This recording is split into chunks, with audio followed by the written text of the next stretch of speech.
প্রতিদিন আমরা অনেক মানুষ দেখি, অনেকের সাথে কথা বলি, হাসি মজা করি, সময় কাটাই। কিন্তু একটা মানুষ থাকে যে না থাকলেও সবকিছুর ভেতরেই থাকে। দিনের ফাঁকে হঠাৎ মনে পড়ে, রাতের নীরবতায় আরও বেশি করে মনে পড়ে। ফোনটা হাতে নেই, নামটা চোখে পড়ে। 1 সেকেন্ডের জন্য মনে হয় কলটা দিয়ে দিই, কিন্তু না, আঙ্গুলটা থেমে যায়। কারণ এখন আর সেই অধিকারটা নেই। কখনো খুব ইচ্ছে করে বলতে, তুমি ছাড়া ভালো নেই, আজও তোমার জন্য অপেক্ষা করি, আজও তোমাকেই ভালোবাসি। কিন্তু এই কথাগুলো এখন আর বলা যায় না, কারণ সম্পর্কটা বদলে গেছে। দুইজনের গল্পটা এখন একজনে এসে থেমে গেছে। ওর কাছে হয়তো সবকিছু আগের মতো স্বাভাবিক।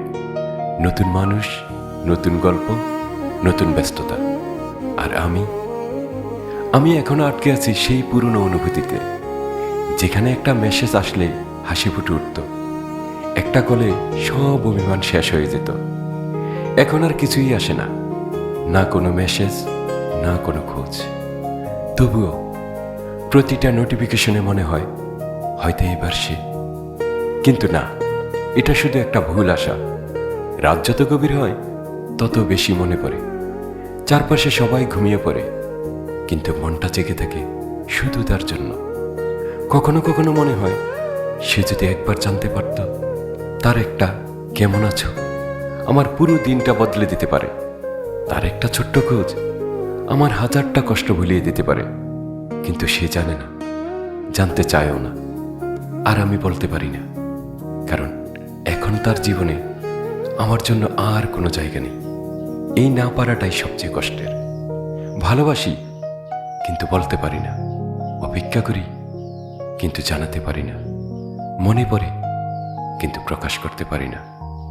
একটা সময় ছিল যখন সব কিছু ছিল আমাদের, আর এখন সব কিছু আছে, শুধু আমারটা নেই। তবুও আজও তার নামটা ডিলিট করতে পারিনি, আজও তার নম্বরটা ব্লক করতে পারিনি। কারণ কোথাও না কোথাও এখনো বিশ্বাস করি, হয়তো একদিন, হয়তো কোনো এক রাতে হঠাৎ ফোনটা বাজবে, স্ক্রিনে তার নামটা ভেসে উঠবে, আর আমি আবার বলবো, এতদিন কোথায় ছিলে। কিন্তু সত্যিটা কি জানেন, এই হয়তো শব্দটাই আমাদের সবচেয়ে বড় দুর্বলতা।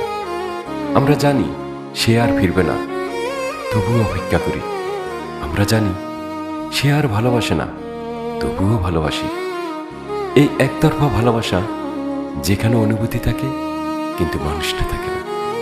শেষে একটা কথাই বলতে ইচ্ছে করে, তুমি ভালো থেকো, আমার সাথে না থাকলেও, কারণ আমি এখনো আছি তোমাকে ভালোবেসে, চুপচাপ, নিঃশব্দে।